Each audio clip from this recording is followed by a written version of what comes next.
1 سال کے بعد پانی نکلنا بند ہو جائے گا۔ ایسے ہی اگر تم اپنے مال میں مستحقین کا حق نہیں نکالو گے تو ایک دن وہ مال تباہ و برباد ہو جائے گا۔ اس لیے جامعہ اسلامیہ خیلوں عزتی سے آئیں یا کسی بھی ادارے سے آئیں، ان کو بوجھ نہ سمجھو بلکہ ان سے محبت کا اظہار کرو، اور پیار کے ساتھ محبت کے ساتھ جو بھی آپ کو دینا ہے مدرسے والوں کو دیا کرو، اس کو بوجھ نہ سمجھو۔ یہ تو ان کا احسان ہے کہ جو کام تمہیں خود جا کے کرنا چاہیے تو وہ تمہاری چوکھٹ پہ جا رہے ہیں۔ تو چائے نہیں پلا رہے ہو، ایک جملہ میں نے کہا تھا کہ گڑ نہیں دے رہے ہو تو گڑ جیسی بولی تو بول دو یار۔ چوکھٹ پہ گئے ہو، تم نے موڈ اپنا خراب کر لیا تو وہ علماء یا ذمہ داران آئیں گے آئندہ موڈ خراب کر کے؟ اگر نہیں بھی دینا ہے تو محبت سے بول تو جاؤ۔ میں نے کہا نا گڑ نہ دو تو گڑ جیسی بولی تو بولو کہ بھئی یار اس سال حضرت ذرا دے دیا تھا، آئندہ سال آپ کا خیال رکھیں گے۔ ویسے میں نے کہا صدقات واجبہ فرائضہ کے علاوہ بھی حقوق ہے، حضور کی حدیث الگ سے بھی دیا کرو، پر چھوٹی نیکی ہو یا بڑی کام آتی، جب رب راضی ہوتا ہے تو وہ ایک نیکی کو جنت میں جانے کا ذریعہ بنا۔ بات یہاں سے نکلی، میں یہ کہہ رہا تھا کہ اللہ پاک فرمائے گا اے داؤد میں چاہوں تو کلمہ شہادت سے پورے میزان کو، جو نیکیوں کا پلہ ہے میزان میں، اس کو بھر دوں، میں چاہوں گا۔ اس لیے دل کے ساتھ پڑھو اشہد ان لا الہ الا اللہ واشہد ان محمدا عبدہ ورسولہ۔ تقریباً وہ جو میں نے آیت پڑھی اسی کے بارے میں کروں گا، مگر مواہب ہاں وہ بھی ہے، یا عبادی الذین اسرفوا لا تقنطوا من رحمت اللہ، لا یغادر صغیرۃ ولا کبیرۃ، ہاں اچھا ہاں، لا یغادر صغیرۃ ولا کبیرۃ الا احصاها، یعنی وہ جو نامہ اعمال کے بارے میں بتا رہا تھا اس میں نہ چھوٹا گناہ نہ بڑا، نہ چھوٹی نیکی نہ بڑی، سب کچھ محفوظ ہوگا۔ تو وہ مواہب شریف میں ہے کہ امام قسطلانی فرماتے ہیں کہ ایک بندے کا جب عمل تولا جائے گا تو وہ بالکل بیچ میں ہوگی ترازو، نیکیاں بھی اتنی گناہ بھی اتنی۔ یہ کہہ لو کہ نیکیاں اور گناہ دونوں برابر، یعنی نیکیاں بھی اور گناہ بالکل برابر۔ اب وہ بڑا گھبرا رہا ہوگا چونکہ سانس اٹکی پڑی ہے اس کی، بھئی اب اتنے میں برائی کے پلے میں کس کے، جدھر گناہ رکھے ہوئے ہیں توجہ کے ساتھ، اس کے پلے میں ایک گناہ رکھ دیا جائے گا، ایک گناہ جھک گیا۔ کون سا پلہ جھک گیا؟ بولو کون سا؟ کب کا پانی لگا؟ روتے ہوئے کہہ گئے اللہ یہ میرا کون سا گناہ ہے؟ اللہ پاک اس کو یاد دلائے گا، اسے یاد آ جائے گا یہ وہ گناہ ہے جو تم نے اپنے باپ کو ایک دفعہ اف کہا تھا، اف۔ جھڑکنا نہیں، گھر سے برتن ورتن نکالنا ماں کے، باپ کو گھر سے ڈھکیلنا نہیں، الٹا سیدھا نہیں بولنا باپ کو، اف کہا تھا اف، وہی گناہ ہے۔ فرشتوں کا اللہ پاک فرمائے گا لے جاؤ اس کو جہنم میں۔ اب جب وہ جہنم میں جا رہا ہوگا تو اس کی نظر پڑے گی ابا بھی جہنم میں جا رہے ہیں، دیکھے گا ابا بھی جہنم میں جا رہے ہیں، فرشتوں سے کہے گا فرشتوں مجھے رب کی بارگاہ میں پیش کرو، میں اپنے رب سے کچھ کہنا چاہتا ہوں۔ اللہ پاک سے فرشتے اجازت مانگیں گے، اللہ پاک فرمائے گا ٹھیک ہے بتا بندے تو کیا چاہتا، حالانکہ اللہ تو عالم الغیب ہے، کہے گا یا اللہ میں نے اپنے ابا کو جہنم میں جاتے ہوئے دیکھا تو یا اللہ میں نے تیری بارگاہ میں یہ عریضہ پیش کرنے کے لیے حاضر ہوا ہوں پروردگار کہ تو میرے ابا کو معاف کر دے، چاہے مجھے ڈبل سزا دے دے، ابا کی سزا بھی مجھے دے دے مگر میرے ابا کو جہنم میں جاتا ہوئے میں نہیں دیکھ سکتا۔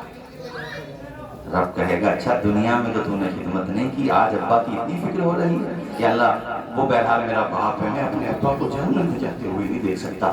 رب کو یہ جواب اتنا پسند امام قسطلانی فرماتے ہیں کہ رب فرمائے گا اچھا تجھے اپنا باپ پسند آ گیا، مجھے تو پسند آ گیا، ایک دوسرے کی انگلی تھامو، دونوں جہنم میں نہیں جنت میں داخل ہو جائے۔ سبحان اللہ، نعرہ تکبیر، نعرہ رسالت، نعرہ غوثیت، مسلک اعلیٰ حضرت، علماء اہل سنت، جشن دستار بندی۔ سبحان علی ناطق صاحب دیکھو ایک نیکی کام آ گئی، اللہ کتنا کریم ہے، اللہ سے رحم کا، جو اللہ سے جو میں ایک آیت پڑھ رہا تھا نا ابھی کہ نا امید مت ہو اللہ سے، اللہ کی رحمت سے، وہ سلسلہ قاری صاحب وہاں بھی باقی رہے گا، وہ دنیا تک نہیں ہے، وہاں پر بھی ترمذی میں ایک روایت ہے، الملفوظ میں بھی اعلیٰ حضرت لے کر کے آئے اس کو. اب اس سے دو بھی مراد ہو سکتے ہیں، دو جماعت بھی مراد ہو سکتی ہیں کہ دو لوگوں کے بارے میں رب فرماتا ہے انہیں جہنم میں ڈال دو، تو ان میں سے ایک بڑی تیز بھاگ کے جائے گا. یہ اس سے صرف دو لوگ بھی مراد ہو سکتے ہیں، اور یہ بھی مراد ہو سکتا ہے کہ ایسے دو گروہ ہوں گے، یہ بھی مراد ہو سکتا ہے. اللہ پاک فرمائے گا جہنم میں ڈال دو انہیں، تو ان میں سے ایک آگے جا رہا، بھاگ کے دوڑ کے جہنم کی طرف، دوڑ کے بھاگ کے جیسے جنت کی طرف جانا چاہیے تھا، اور ایک جا ہی نہیں رہا تھا، آگے بڑھتا پھر پیچھے ہو جاتا. اللہ تو عالم الغیب سب جانتا. اللہ پاک اسے فرمائے گا جو بھاگ کے جا رہا، اے بندے تجھے میں نے جہنم کے لیے کہا ہے، جنت کے لیے تو نہیں کہا ہے جو تو اتنی تیز ہے. یا اللہ تیرا کہا نہ مانا اسی کا تو نتیجہ ہے.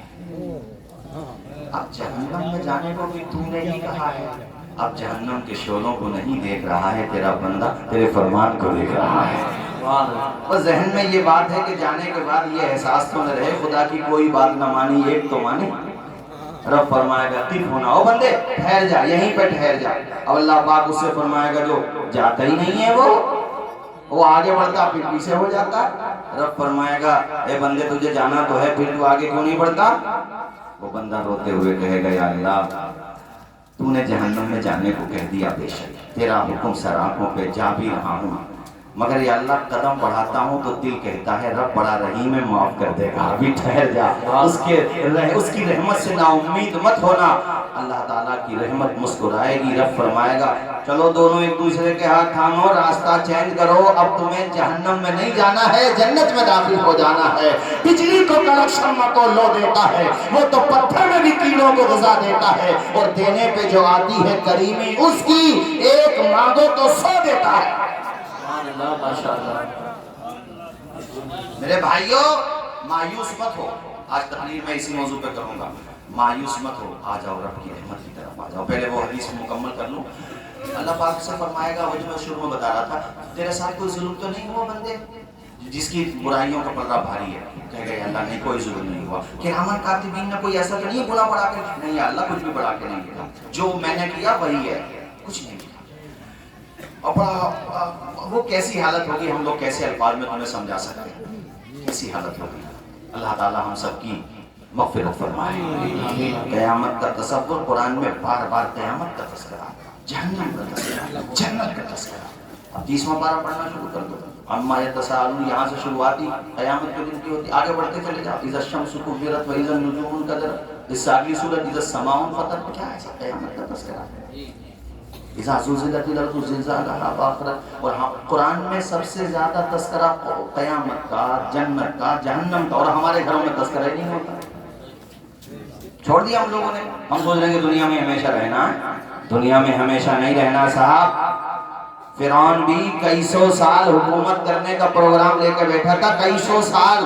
نمرود تو کئی ہزار سال کا پروگرام لے کے بیٹھا تھا، مگر صبح مغرور کو وہ شام بھی کر دیتا ہے، شہرتیں کر کے ختم کو نام بھی کر دیتا ہے. وقت سے آنکھ ملانے کی حماقت نہ کرو، وقت انسان کو نیلام بھی کر دیتا ہے.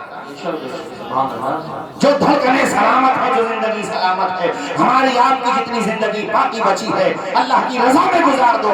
اللہ تعالیٰ اپنے کرم سے تمہاری نیکیوں کو گناہوں کا کفارہ بنا دے گا اور جنت میں جانے کا ذریعہ بنا دے گا.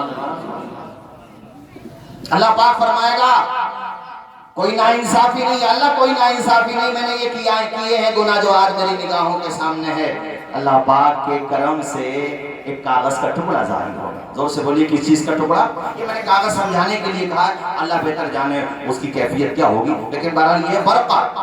اور اللہ پاک فرمائے گا اس کو نیکیوں کے پلے میں ڈالو، فرشتے نیکیوں کے پلے میں ڈالیں گے، یا اللہ کے حکم سے وہ خود ہی نیکیوں کے پلے میں چلا جائے گا. وہ جو ورقہ ہے، ورقہ اس میں کچھ لکھا ہوا ہے، اور وہ جیسے ہی ورقہ اس میں ڈالا جائے گا، لو نیکیوں کا پلہ بھاری ہو گیا، ڈوبتی ہوئی ناؤ پار ہو گئی، اور جو دل ٹوٹ رہا تھا امید بن گئی. وہ مسکرائے گا یار میں تو جہنم میں جا رہا تھا، مگر تیرے کرم نے یہ کون سا ورقہ ڈال دیا کہ میرا بگڑا ہوا کام بن گیا، جہنم میں نہیں جاؤں گا، یا اللہ تیرے کرم سے جنت میں داخل ہو جاؤں گا. مگر اس میں ہے کیا؟ ذرا زور سے بولو اس میں. اللہ پاک فرمائے گا او بندے ایک دن تو اکیلا بیٹھا تھا، تجھے میری یاد آئی اور تخلیے میں تو نے جب پڑھا ہے اشہدو ان لا الہ الا اللہ و اشہدو ان محمدن عبدہ و رسولہ، تیری وہ نیکی اتنی پسند آئی ہے، تیری وہی نیکی ہے جس نے آج تیری ناؤ پار لگا دی ہے، تیری بگڑی بنا دی ہے۔ اس لیے میں نے تم سے کہا کہ نیکیوں کی طرف آ جاؤ۔ رب کہتا ہے کہ توبہ کر لو کامیاب ہو جاؤ گے۔ اور اللہ نے یہ نہیں کہا کہ اکیلے اکیلے توبہ کرو، اللہ یہ چاہتا ہے بندو سب کے سب توبہ کرو، سب اچھے بن جاؤ۔ زندگی کا کیا ہے؟ شیطان یہ بھی ورگلاتا ہے یار اتنے گناہ ہو گئے ہم سے، تو اب کیا نیک بن کے بھی کیا کریں گے، گناہوں کے دلدل میں ہیں۔ ایسا نہیں ہے، نیک بنو، اتہاس کے پنے گواہ ہیں، کتابیں گواہ ہیں۔ ایک نام آتا حضرت بشر حافی کا، زور سے بولی کیا نام بتایا میں نے؟ بتایا وہ کیسے تھے؟ میں تو یہ سمجھتا تھا ان کے بارے میں خالی شرابی تھے، مگر میں نے مزید ان کے بارے میں مطالعہ کیا تو البدایہ والنہایہ میں مجھے ملا لکھا ہوا، ابن کثیر لکھتے ہیں کہ وہ شراب کا کاروبار بھی کرتے تھے، یعنی شراب باضابطہ، وہ اس زمانے فیکٹری تو نہیں ہوتی تھی مگر جو بھی طریقے تھے کشید کرنے کے، کاروبار ہوتا تھا منافسر صاحب، وہ شراب کا کاروبار کیا کرتے تھے، یعنی خود بھی پیتے تھے اور دوسروں کو بھی پلاتے تھے۔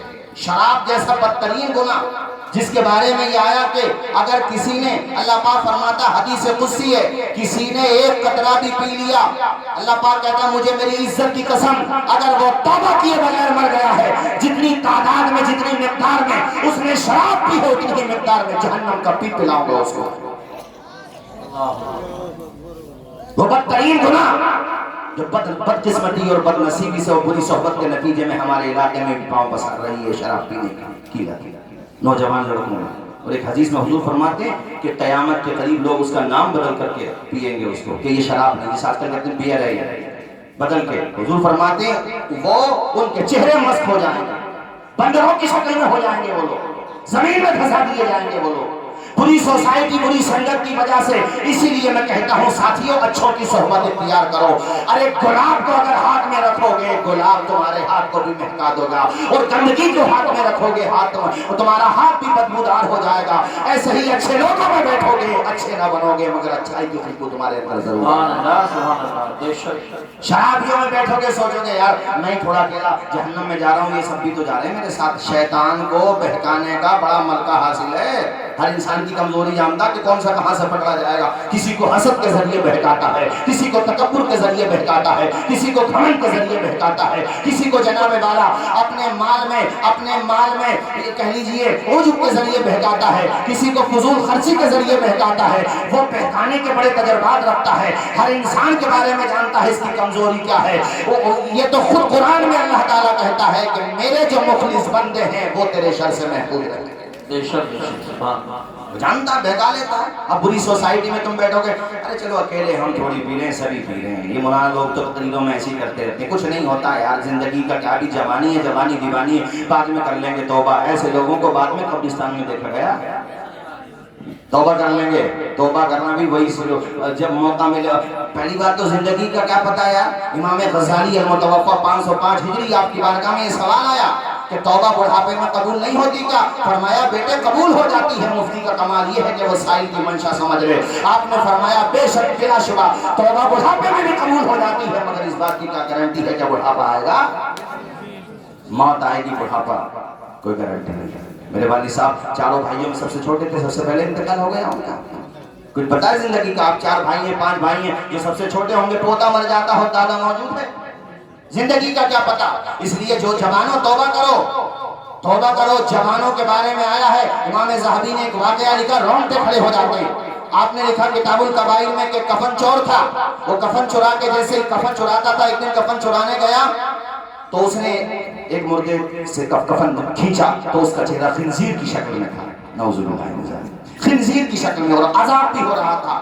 کہتے ہیں میں بھاگنے، وہ کفن چور کہتا خلیفہ کے دربار میں بھاگنے لگا، آواز آئی بھاگ تو رہا ہے مگر یہ تو جان لے کہ یہ عذاب کیوں ہو رہا ہے، یہ وہ بدبخت ہے جو دنیا میں شراب پیتا تھا بغیر توبہ کیے مر گیا، اس لیے اس کی شکل کیسے بنا دیا گیا۔ ایک کے پاس گئے تو اس کا چہرہ قبلے سے پھرا ہوا تھا، کہا یہ بے نمازی تھا۔ اسی میں ایک قبر ایسی ملی جو پوری قبر بقعہ نور بنی ہوئی تھی، قبر میں نور کی برسات ہو رہی تھی، اور اس کا میت کا جو چہرہ تھا نا گلاب کی طرح کھل رہا تھا یار، چاند کی طرح چمک رہا تھا۔ کفن چور کہتا ہے خلیفہ کے دربار میں کہ وہاں پہ تو میں رکا، اس کے زیارت کرنے لگا، دیکھنے لگا کہ مرنے کے بعد بھی زندوں سے زیادہ چمک اس کے چہرے پہ اللہ نے عطا فرمائی ہے۔ کہتے ہیں آواز آئی یہ وہ ہے جس نے جوانی میں سچی توبہ کی، اس کے بعد پھر نیک بن گیا، اچھا بن گیا، اللہ نے اس کو توبہ کا یہ صلہ عطا فرمایا ہے۔ اس لیے جوانوں تم سے میں کہتا ہوں توبہ کرو، جس بھی گناہ گار میں ہو توبہ کرو۔ بدکاری کا گناہ ہے، شراب کا گناہ ہے، نمازیں چھوڑنے کا گناہ ہے، ماں باپ کی نافرمانی کا گناہ ہے، حقوق العباد کا گناہ ہے، کسی کا دل دکھانے کا گناہ ہے، حسد کا گناہ ہے، تکبر کا گناہ ہے، غیبت کا گناہ ہے، جو بھی گناہ ہے توبہ کر لو، ورنہ یاد رکھو ایک ہی چنگاری بہت ہوتی ہے پورے شہر کو جلانے کے لیے۔ ظلم کا گناہ ہے، اگر کسی کے ساتھ ناانصافی کی ہے، مثلا کسی کی زمین پہ ناحق قبضہ کیا ہے، تو دنیا میں طاقت کے بلبوتے پہ تو ٹھیک ہے گزر جاؤ گے، ہو سکتا ہے گزر جاؤ، لیکن مسلم شریف میں امام مسلم المتوفا 265 ہجری اور بھی کتابوں میں ہے مگر اس وقت یہی حوالہ میرے ذہن میں ہے، البتہ حدیث صحیح ہے، صحیح حدیث ہے۔ حضور نے فرمایا کہ اگر کوئی کسی کی ناحق زمین پہ، دیکھو سنو یار مسلمان ایسے ہوتے ہیں، اگر ان باتوں پہ عمل کر لیں ہم لوگ تو دنیا ہم پہ انگلی اٹھانا بند کر دے، مگر جس کی لاٹھی اس کی بھینس، کچھ نہیں پتا اپنی طاقت کا مس یوز کرتا ہے، یہ بھول جاتا ہے کہ ایک دن مجھے قبر میں جانا ہے، اپنے ساتھ نہ چائے بات لے کے جاؤں گا، نہ گاڑیاں لے کے جاؤں گا، نہ بنگلہ لے کے جاؤں گا، نہ اسٹامپ پیپر لے کے جاؤں گا، جو کوٹ پینٹ ہے وہ بھی نہیں لے کر کے جاؤں گا، اپنے ساتھ کفن کے صرف وہی 3 کپڑے لے کے جاؤں گا جو مزدور لے کر کے جاتا، اس کے علاوہ کچھ لے کر کے نہیں جاؤں گا۔ تو حقیقت روبرو ہو تو اداکاری نہیں چلتی، حقیقت روبرو ہو تو اداکاری نہیں چلتی، خدا کے سامنے بندوں کی مکاری نہیں چلتی، تمہارا دبدبا خالص تمہاری زندگی تک ہے، کسی کی قبر میں جا کر زمینداری نہیں چلتی۔ قبر میں چہرے بھی مسکرائیں گے تو ان کے جو اللہ کے نیک بندے ہیں، ہمارے اعلیٰ حضرت نے کہا نہیں ہے قبر میں لہرائیں گے تا حشر چشمے نور کے، جلوہ فرما ہوگی جب طلعت رسول اللہ کی۔ سبحان اللہ۔ ساتھیوں میری بات سمجھ آ رہی ہے آپ لوگوں کو؟ توجہ کے ساتھ سنو، میں آپ کو یہ بتا رہا تھا کہ توبہ کر کے جاؤ، اپنا انتظام خود کر کے جاؤ، کچھ نہیں پتا میرے بھائیوں موت کا کہ بڑھاپے میں توبہ کر لیں گے، چلو بڑھاپا ہے، مثال کے طور پہ کسی کی عمر 70 سال ہے، 80 سال ہے، 90 سال ہے، 60 سال ہے، 55 سال ہے، تو وہ اب ٹالے نہیں، توبہ کر لیں، توبہ کا دروازہ کھلا ہوا ہے، جب تک سانس ہے تب تک توبہ، یعنی جب تک نزا کا وقت شروع نہیں ہوتا توبہ قبول ہو جاتی ہے، توبہ آدمی کر لے، ٹالے نہیں۔ اس کو دیکھو جوان کو اللہ تعالیٰ نے کیسا رتبہ عطا فرمایا، آپ توبہ کریں، اور میں تو کہوں گا آج جو بھی گناہ سرزد ہو گیا ہے، ایک بالشت زمین، عام طریقے سے ہمارے دیہات میں اسی بات کے تو جھگڑے ہوتے ہیں، مینڈوں کے اوپر قتل ہو جاتے ہیں، ہمارے وہاں افسوس کی بات یہ ہے، کتنے افسوس کی بات ہے کہ ایک مینڈ کے اوپر قتل تک ہو گئے ہمارے علاقے میں بعض جگہوں پہ۔ کیا ہمارا کلیجہ نہیں دکھتا؟ کیا ہمیں تکلیف نہیں ہوتی؟ مگر تمہیں اچھے وہ لگتے ہیں جو تمہیں لڑوانے کی باتیں کرتے ہیں، تمہیں آپس میں متبھید بڑھانے کی باتیں کرتے ہیں۔ اتنے پیسوں کی تو زمین نہیں ہوتی جتنے پیسے جھگڑوں میں، لڑائی جھگڑوں میں ختم ہو جاتے ہیں۔ میرے حضور کہتے ہیں ایک بالشت زمین اگر کوئی کسی کی ناحق دبا لے، اس پہ قبضہ کر لے، قیامت کے دن اس کی گردن میں زمین کے ساتوں طبق کو توپ بنا کر کے ڈال دیا جائے گا۔ اللہ زور سے بولیے، کیا کہا میں نے؟ ساتوں۔ اس لیے میں نے ایک جملہ تقریروں میں کئی دفعہ بولا ہے، دب جاؤ دباؤ مت، مظلوم بن جاؤ ظالم نہ بنا۔ حضرت مولا علی فرماتے ہیں مظلوم کی بد دعاؤں سے ڈرو، مظلوم جو تمہارے خلاف اللہ کی بارگاہ میں عریضہ پیش کرے گا اس سے ڈرو، اس لیے کہ اس کی سپورٹ میں خدا ہے۔ نے فرمایا اس کی سپورٹ میں خدا ہے، جس کی سپورٹ میں خدا ہے بھائیو اس سے ڈرو، اس سے ڈرو۔ تعلیم کی طرف دھیان دو۔ ابھی حضرت مولانا افسر صاحب اللہ نے بھی کہا، حضرت مولانا محمد علی صاحب اللہ اور راحت وزیر صاحب نے بھی کہا، اور ہمارے یہاں سلیم بھائی بیٹھے ہوئے جتنے بھی یہ مدرسے سے محبت کرنے والے یہ ہیں، یہ آپ ہیں، سب نے یہی کہا کہ ایجوکیشن کی طرف آؤ، بغیر تعلیم کے نا کچھ بھی نہیں کر سکتے۔ جاہل قومیں غلام رہی ہیں، اتہاسک سچائی پہلے ہی سے، غلامی کی زنجیریں تب ٹوٹتی ہیں جب ہاتھ میں قلم آتا ہے۔ باقی سر پھوڑ لو، دیوار توڑ لو، ہم پہ اثر کیا پڑتا؟ اثر تو پڑتا بھی دکھتا ہے ہمارا، ایسا تھوڑی نہیں ہے۔ نہ تو ہمیں نیتا بننے کا شوق ہے، نہ ہمیں الیکشن لڑنے کا شوق ہے،